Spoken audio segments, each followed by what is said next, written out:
Hello my dear students, आप लोगों का इस नए क्लास में स्वागत है।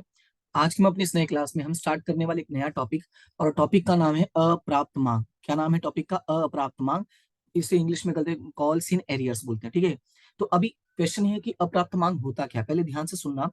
ये क्लास आप स्टार्ट कर रहे हो उसके पहले आप लोग पिछले वाली क्लास को जरूर देख लेना। अब पिछले वाली क्लास को आप कैसे देख लेना? आपको इस वीडियो के डिस्क्रिप्शन में जाना। डिस्क्रिप्शन में जो पहली वीडियो की लिंक है वो आपकी है क्लास 1, जिसमें मैंने आपको लिखा है, हेडिंग दिया हुआ है, पूरा बेसिक रोजनामचा के बारे में उस क्लास में बताया है।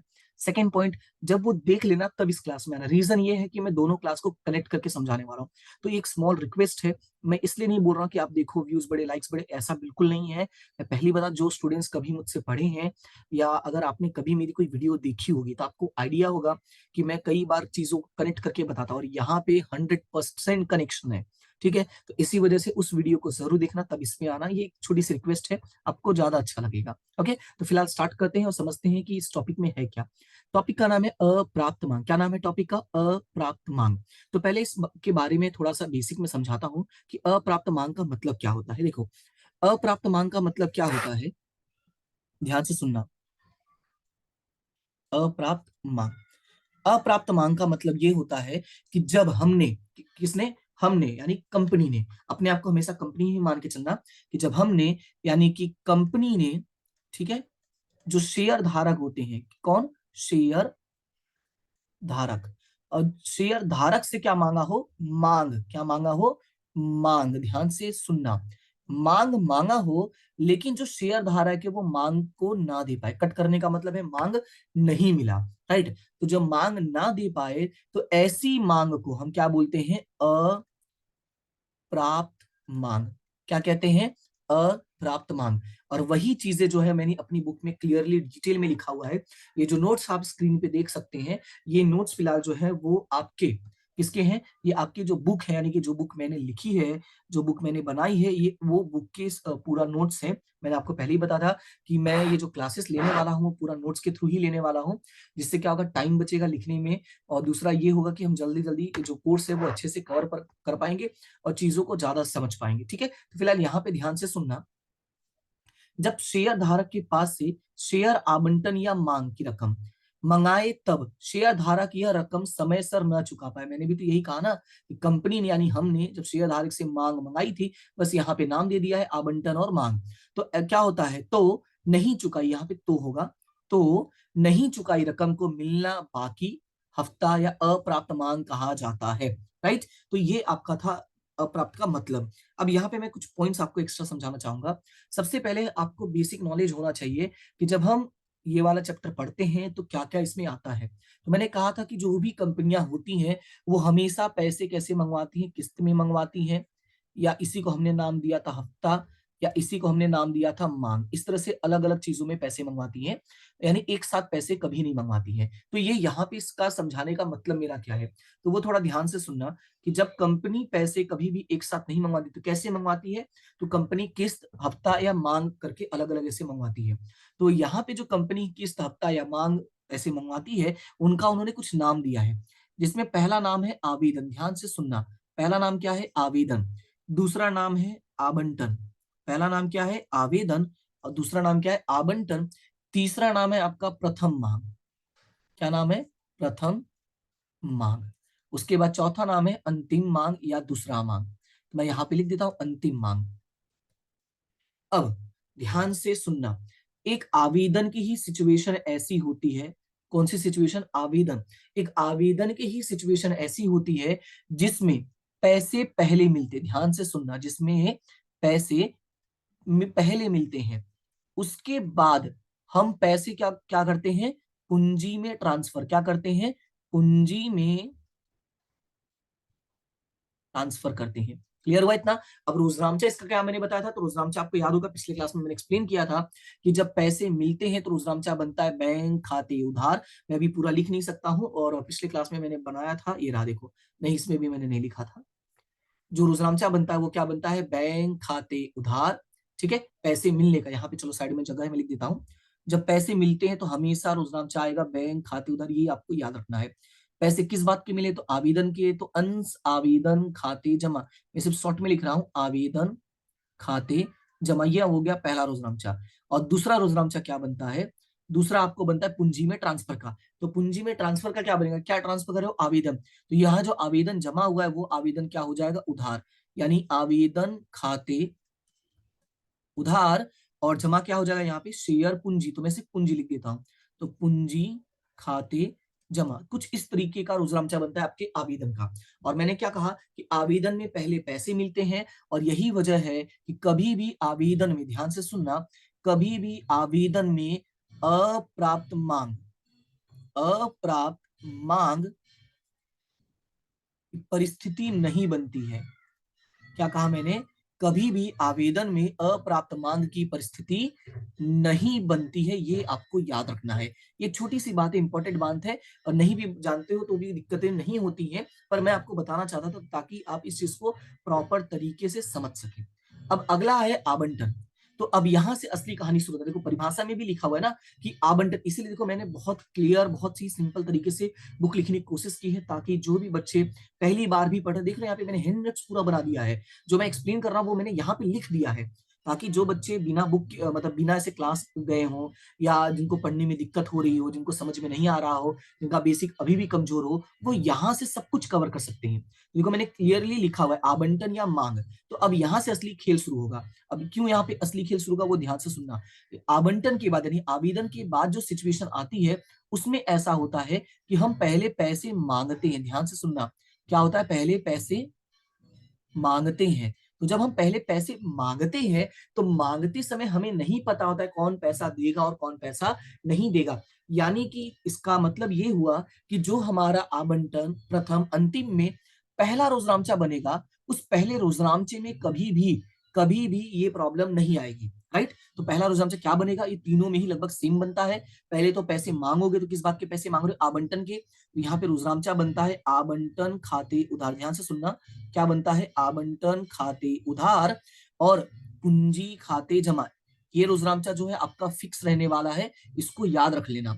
ठीक है, कैसे याद रखोगे, जो मांग मांगा हो उसको उधार कर दो। क्या मांगा है, आवंटन, तो आवंटन उधार, प्रथम तो प्रथम उधार, अंतिम तो अंतिम उधार, और पूंजी खाते जमा। क्लियर हुआ इतना, ये हो गया पहला रोजनामचा पैसे मांगने का। फिर कुछ देर के बाद आपको क्या होंगे, पैसे मिलेंगे। कुछ देर मतलब ऐसे नहीं कि मैगी है 2 मिनट में बन जाएगा, मतलब कि कुछ दिनों के बाद, जो प्रोसीजर होता है वो प्रोसीजर के बाद मिलेगा। तो यहाँ पे जो दूसरा केस बनता है वो ये बनेगा, पैसे मिलते हैं। पहले पैसा मांगते हैं, फिर पैसे मिलते हैं। तो पैसा मिलने का जो रुझान है मैं यही लिख देता हूं। जब पैसा मिलेगा, तो मैंने क्या कहा, पैसा मिलने वाला, पैसा आ रहा है, तो सबसे पहले हो जाएगा बैंक खाते उधार। क्या बनेगा, बैंक खाते उधार। और किस बात के ये पैसे मिले हैं, तो ये पैसे मिले हैं आवंटन के। तो आवंटन ही क्या हो जाता है, जमा। तो ये इसको मैं थोड़ा सा अच्छे से लिखता हूं।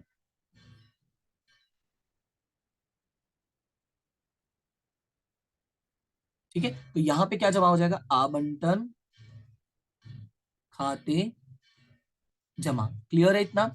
और सेम रोजनामचा बाकियों में भी बनेगा। इसमें भी जब पैसे मिलेंगे तो रोजनामचा क्या बनेगा, प्रथम मांग खाते उधार, सॉरी सॉरी, बैंक खाते उधार, प्रथम मांग खाते जमा। इसमें भी क्या बनेगा, बैंक खाते उधार और अंतिम मांग खाते जमा। यानी रोजनामचा सेम बनता है बाकी का।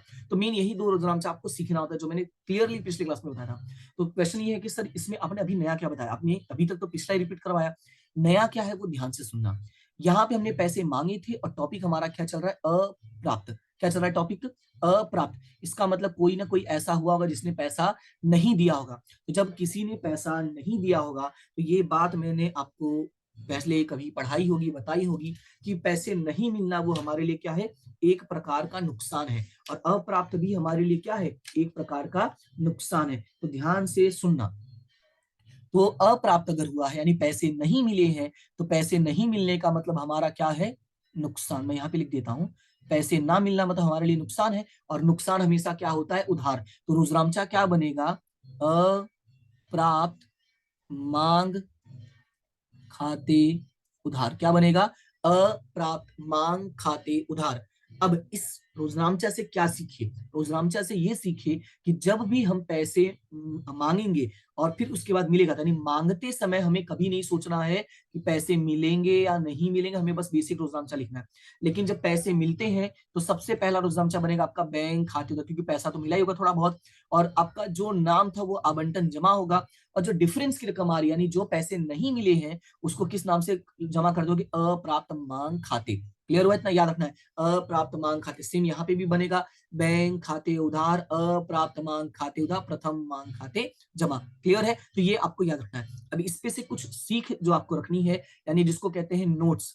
नोट्स यानी इन शॉर्ट मैंने यहाँ पे देखो लिखा भी है कि याद क्या रखना है कि हमेशा बैंक वाले व्यवहार के साथ ही अप्राप्त रकम को ध्यान में लिया जाता है, यानी कि जहां बैंक वहां अप्राप्त खाता। जैसे कि इस वाले में देखो, जब यहाँ पे बैंक आया यानी जब पैसे ना मिलने की खबर मिली, तभी तो मिलने की भी खबर मिली होगी, यानी पैसे पहले मिले होंगे फिर पता चलेगा कुछ पैसे नहीं मिले, यानी कि जहां बैंक होगा वहां पे क्या होगा? अप्राप्त होगा। क्लियर है? तो ये आपको मुद्दा याद रखना है। ये था आपका इस टॉपिक का एक्सप्लेनेशन। अब चलते हैं एक सवाल करते हैं, और जो सवाल करेंगे वो होगा हमारा क्वेश्चन नंबर 6। कौन सा सवाल होगा? Question number 6। और अगर मैं बात करूं क्वेश्चन नंबर 6 की, तो क्वेश्चन नंबर 6, हाँ क्वेश्चन नंबर 6 ही करते हैं। हाँ नहीं नहीं क्वेश्चन नंबर 6 नहीं करते हैं, क्वेश्चन नंबर 7 करते हैं, ये थोड़ा सा ज्यादा सही रहेगा। हाँ क्वेश्चन नंबर 7 करते हैं, क्योंकि इसमें काफी सारी अच्छी टॉपिक्स है और इसमें 2 लोगों का पैसा नहीं मिला, और ये बढ़िया टॉपिक है। देखोगे ना तो आपको आइडिया लग जाएगा। इसमें देखो ऐसा है, मैं समझाऊंगा, उसका चिंता नहीं करो, मैं एक्सप्लेनेशन दे दूंगा। तो इसको हम सॉल्व करते हैं। तो पहले मैं सवाल स्टार्ट करूं उससे पहले आप देख लो यहाँ पे, ये जो क्वेश्चन है ये जुलाई 2022 में डिक्टो आ गया था, और साथ ही साथ मार्च 2022 में यानी इसी साल वाले पेपर में आया था। लेकिन क्या हुआ था? अमाउंट चेंज था। मैंने यहाँ पे लिख भी दिया है कि अमाउंट क्या था? चेंज था, ताकि आप लोगों को आइडिया रहे कि हाँ ये सवाल है, ये बुक है, आपको क्या हेल्प करेगी? यही हेल्प करेगी आपको। पिछले कई सालों का जो पेपर है उसको आपको उसका झंझट नहीं करना है, आपको बस इस बुक को ही फॉलो करेगा, आपका 100% रेडी हो जाएगा। बाकी आपके ऊपर है और आपकी मेहनत के ऊपर है। फिलहाल आगे बढ़ते हैं, ताकि टाइम वेस्ट किए बिना आगे समझते हैं सवाल में क्या है। सवाल में लिखा है, अब जैसे सुना, मैं जैसे जैसे सवाल पढ़ूंगा, जैसे जैसे एक्सप्लेनेशन दूंगा, आपको वही चीजों को फॉलो करना है। तो यहाँ पे सवाल में देखो क्या लिखा हुआ है, सॉरी ऊपर हो गया। हाँ, नागपुर की पागेदार शुगर लिमिटेड ने, क्या है? नागपुर की पागेदार शुगर, नाम जो भी उससे इग्नोर करो, ₹10 खेक ऐसे 12 लाख इक्विटी शेयर, ध्यान से सुना, 12 लाख इक्विटी शेयर आम जनता में प्रकाशित किए। सबसे पहले आप क्या करोगे? आप ऐसे लिख लेना। क्या लिखोगे? प्रकाशित। कितना प्रकाशित किया? 12 लाख। क्या प्रकाशित किया? शेयर। तो लिखना चाहो तो लिखो, नहीं लिखना चाहो तो मत लिखो, बस लिखना प्रकाशित 12 लाख। अब उसके बाद आगे लिखा है, कंपनी को 13.5 लाख शेयर के लिए क्या मिला था? आवेदन पत्र मिला। तो फिर से चलो, जो हमारा क्वेश्चन का पेपर होगा, मतलब जहां पे सॉल्यूशन कर रहे हो वहां पे चलो और लिखो आवेदन 13.5 लाख। क्लियर है? ये 2 बातें आप लिख लो। इससे फायदा क्या होगा? थोड़ा और आगे चलो तो आपको पता चलेगा। आगे लिखा है, बोर्ड ऑफ डायरेक्टर्स की मीटिंग में शेयर स्वीकृत किए गए। शेयर के लिए अतिरिक्त आवेदन पत्र अस्वीकृत किए गए। सवाल है अतिरिक्त कितना है? तो 12 लाख प्रकाशित किया था, 13.5 लाख का रिक्वेस्ट आया, यानी 1.5 लाख रुपए, सॉरी 1.5 लाख शेयर क्या हो गए? अतिरिक्त हो गए। और ये अतिरिक्त को क्या किया गया है? अस्वीकार किया गया। साफ साफ सवाल में लिखा गया है, अतिरिक्त क्या किया गया? अस्वीकार। फिर उसके बाद क्या लिखा है? और उसकी रकम शेयर आवेदकों को क्या कर दी गई है? वापस की गई है। तो यहाँ पे अगर ध्यान से देखोगे तो यहाँ पे मैंने लिख दिया है रकम वापस। तो ये देखो, ये फायदा है ये लिखने का, आपको पूरा सवाल इतने में ही कवर हो जाएगा, दोबारा ऊपर देखने की जरूरत ही नहीं पड़ेगी। ठीक है, फिलहाल आगे बढ़ते हैं, बाकी चीजें पढ़ते हैं। सवाल में लिखा है, पैसे 4 बार में मांगे हैं, आवेदन, आवंटन, प्रथम और अंतिम। राइट, 2.5, 2.5, 2, 3। यहाँ पे देखो मैंने लिखा है 2.5, 2.5, 2, 3, आवेदन, आवंटन, प्रथम और अंतिम। क्लियर है? उसके बाद आगे बढ़ेंगे तो लिखा है, ऐश्वर्या जिसके 960 शेयर स्वीकृत किए हैं। क्या बोला है? ऐश्वर्या जिसके 960 शेयर स्वीकृत किए हैं, उन्होंने प्रथम मांग और अंतिम मांग की रकम नहीं भरी थी। अब यहां से इंपॉर्टेंट पॉइंट शुरू होता है। क्या नहीं भरा था? प्रथम और अंतिम मांग। तो आपको करना क्या है? सबसे पहले आप ऐसे लिखना और बीच में से लाइन ड्रॉ कर देना, करना हो तो करना, नहीं करना हो तो कोई दिक्कत नहीं है। और शेयर कितने हैं? 960। कितने शेयर है? 960। तो पहले वो लिख देना, नाम भी लिख सकते हो, कोई दिक्कत नहीं है। ऐश्वर्या 960। इसने क्या नहीं भरा? प्रथम और अंतिम। तो प्रथम और अंतिम के सामने क्या कर देना? कट कर देना। दिख रहा है कि नहीं? ये देखो, और इसके सामने सही का टिक करना। ये सही का टिक ये दिखाता है कि ये पैसे जो है मिल गए हैं, और गलत का टिक ये दिखाता है कि ये पैसे नहीं मिले हैं। अब इसके लिए मैं आपको दिखाऊं, मैंने इसके पहले वाली सवाल में देखो लिखा भी है, सही का मतलब होता है पैसे मिल गए हैं और गलत का मतलब है पैसे नहीं मिले। मैंने पिछले क्लास में भी एक्सप्लेन किया था, ठीक है। अगर अच्छा एक बात और बोल देता हूँ, थोड़ा सा जरूरी भी है प्रमोशन करना, क्योंकि आजकल के बच्चे थोड़ा ध्यान नहीं देते इन सब चीजों पे। अगर आपको देखो ये सारी बुक में जितना भी मैंने करवाया, अगर आपको ऐसा लग रहा है कि ये आपके लिए वर्थ इट हो सकता है, आपको काम आ सकता है, इसमें इन्वेस्टमेंट करना, विनियोग करना सही है, तो आप ये बुक जरूर परचेस करना। और जैसा मैंने कहा था कि 14 तारीख तक, ठीक है, 14 जनवरी तक अभी भी ऑफर चल रहा है। और ऑफर जो है वही यही है कि 350 रुपए में दोनों बुक। अब अगर आप मार्केट में कोई भी नॉर्मली बुक लेने जाते हैं 600 पेज की, 600-650 पेज की, तो आपको पता है वो 350 रुपए में कभी नहीं मिलेगी। 600-650 पेज की मेरी बुक है लगभग, दोनों मिला के। जो पहली बुक है वो मेरी है लगभग 480 पेज के आसपास है, और दूसरी वाली 282 पेज के आसपास, लगभग 600, 480 और 280 जोड़ोगे तो लगभग 700 पेज होते हैं। मैं तो 600 ही कह रहा था। तो ये सारी चीजें देखो, और दूसरा देखो उसमें मेहनत लगी है, तो उस हिसाब से आपको कभी भी 350 में नहीं मिलेगा। दूसरा जो कंटेंट है वो आपके लिए 100% उपयोगी है, ऐसा नहीं है कि पैसे वेस्ट होंगे, ठीक है। तो उसका चिंता आप बिल्कुल नहीं करना। फिलहाल आगे बढ़ते हैं, ये तो बीच में जरूरी है बोल देना, नहीं तो कैसे काम चलेगा मेरा भाई। ठीक है, आगे बढ़ते हैं। विनय, जिसके 1200 शेयर स्वीकृत किए थे। अब अगला का आदमी आ गया, उसका नाम है विनय। कितने शेयर थे? 1200 शेयर। तो लिख देना पहले वही, विनय 1200 शेयर। अब इसने क्या लिखा है, उन्होंने अंतिम मांग की रकम नहीं भरी थी। तो यहाँ पे देखो मैंने अंतिम पे कट कर दिया है, बाकी का पैसा मिल चुका है। अंतिम नहीं भरा मतलब बाकी का मिल चुका है। आगे बढ़ते हैं। इसके अलावा बाकी के शेयर धारकों के पास से समय सर सभी रकम मिल गई थी। ऐश्वर्या और विनय ने बाद में शेष मांग की रकम कंपनी को चुका दी थी। कुछ दिनों के बाद इन्होंने पैसे दे भी दिए थे, ऐसा नहीं है कि नहीं दिया था। और ब्याज की असर दिए बिना आपको रोजनामचा लिखना है। तो ये है आपका सवाल। ये डिट्टो डिट्टो 22 में आया था, और 22 मार्च को, सॉरी 22 मार्च को, जो 22 मार्च वाला था उसमें भी यही पूछा था, बस अमाउंट क्या था चेंज था। इसलिए आप इस क्वेश्चन को थोड़ा ध्यान से देखना। आगे बढ़ते हैं फिलहाल, और क्वेश्चन को देखते हैं इसको कैसे सॉल्व होगा। तो मैंने क्या कहा, आपको दिमाग में रखना है कि सभी में कितने रोजनामचे बनेंगे, दो। दो, दो चार, 2 6, 2 8 कंफर्म हो गया। एक एक्स्ट्रा बनेगा क्योंकि यहाँ पे लिखा है बाद में उन्होंने पैसे दे दिए, यानी 9 रोजनामचा बनेगा। तो मैं आपको दिखाता हूँ, इसमें देखो 9 रोजनामचा बनाया होगा, देखो 9 रोजनामचा बनाया है। और आगे बढ़ते हैं। तो पहला जो रोजनामचा बनता है आवेदन का, रोजनामचा क्या बनेगा, मैंने कहा था पहले पैसे मिलते हैं, तो पैसे मिलने का रोजनामचा बनता है बैंक खाते उधार आवेदन खाते जमा। तो लिखते हैं बैंक खाते उधार और आवेदन खाते जमा। तो कितने शेयर पे आवेदन मिला था, तो सवाल पूछोगे सर कितने शेयर पे आवेदन मिला था, तो जवाब मिलेगा कि 13.5 लाख। तो 13.5 लाख शेयर पे आवेदन मिला था, यानी ₹2.5 के हिसाब से 13.5 लाख का मल्टीप्लीकेशन करो कितना आएगा, तो 13.5 लाख गुड़े ₹2.5, तो कितना आएगा 33,75,000। कैलसी में करके देख लो, 13.5 लाख गुड़े ढाई कितना आ रहा है, 33,75,000। तो ये पहला रकम हो गया, ये भी रकम क्या होने वाला है, सेम होने वाला है।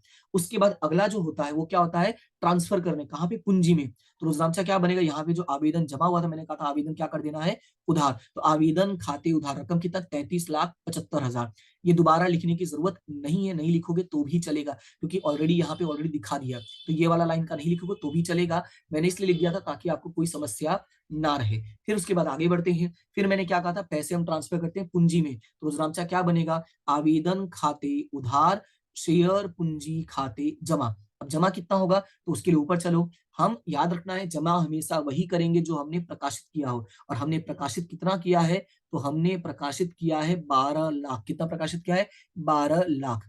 तो यहाँ पे आगे बढ़ेंगे, तो अगर ध्यान से देखोगे तो हमने, मैंने लिखा है 12 लाख गुड़े ढाई। कितना लिखा है, 12 लाख गुड़े ढाई। तो 12 लाख गुड़े ढाई करोगे तो कितना होगा, ये 30 लाख होगा। करके देख लो, 12 लाख गुड़े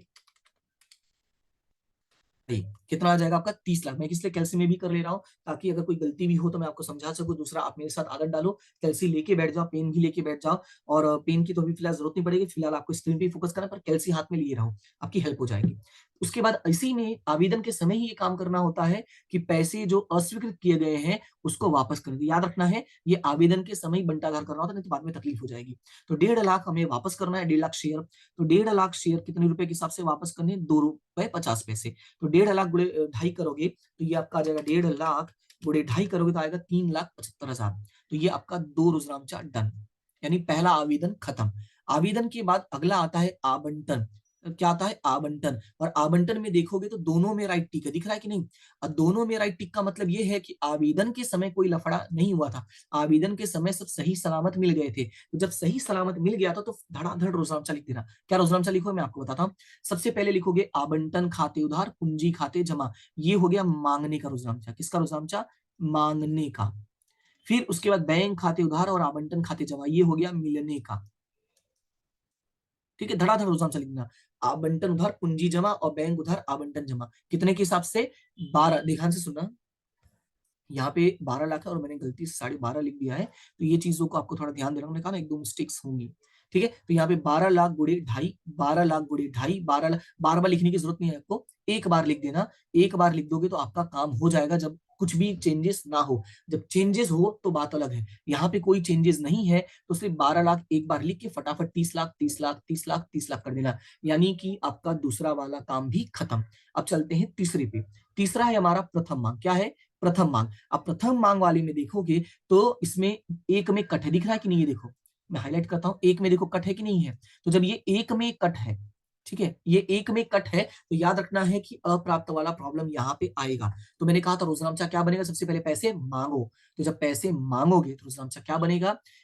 प्रथम मांग खाते उधार पूंजी खाते जमा, जो मैंने कहा मांग उधार और पूंजी जमा। फिर पैसे मिलने का रोजनामचा लिखो, तो मैंने कहा मिलने का मतलब पैसा आएगा तो बैंक उधार, और यहाँ पे जो अब ये प्रथम मांग उधार हुआ है वो आपका क्या हो जाएगा? जमा। साथ ही साथ जो पैसे नहीं मिले हैं उसको किस नाम से जमा करोगे? अप्राप्त। क्या? अप्राप्त मांग खाते उधार। अब रकम कैसे लिखोगे वो ध्यान से सुनना। सबसे पहले सवाल में चेक करते हैं कितना इसने नहीं दिया, 960 रुपए। देखो सवाल भले मैंने सॉल्व किया पर मैं आपको each and every point explain कर रहा हूँ, ठीक है। तो दिमाग में बिल्कुल नहीं रखना कि सर आप लिख नहीं रहे हो इसलिए नहीं समझ में आ रहा, ये वो आप इस बात को बिल्कुल माइंड में मत रखना। ओके, मैं सवाल भले लिख चुका हूँ ऑलरेडी ताकि टाइम बचे, दूसरा एक्सप्लेनेशन में 100% दे रहा हूँ, लिखने का ही टाइम बचा रहा हूँ, बाकी एक्सप्लेनेशन में कोई टाइम कंजूस नहीं है। आप पूरा ध्यान से देखोगे तो आपको 100% क्लियर हो ही जाएगा एक ही क्लास में। ओके, फिलहाल आगे बढ़ते हैं। तो रोजनामचा कैसे बनेगा? रकम, रोजनामचा तो डन हो गया, रकम कैसे बनेगा? तो सबसे पहले दिमाग में ये रखना कि प्रथम मांग खाते उधार में जितना रुपए उधार किया है उतने ही यहाँ पे तुम क्या कर देना? जमा कर देना। क्योंकि देखो यहाँ पे क्या हुआ है? प्रथम मांग खाते जमा, तो जितना ही उधार करना उतने ही क्या कर देना? जमा कर देना। उसके बाद अप्राप्त मांग खाते उधार कितने से? 960।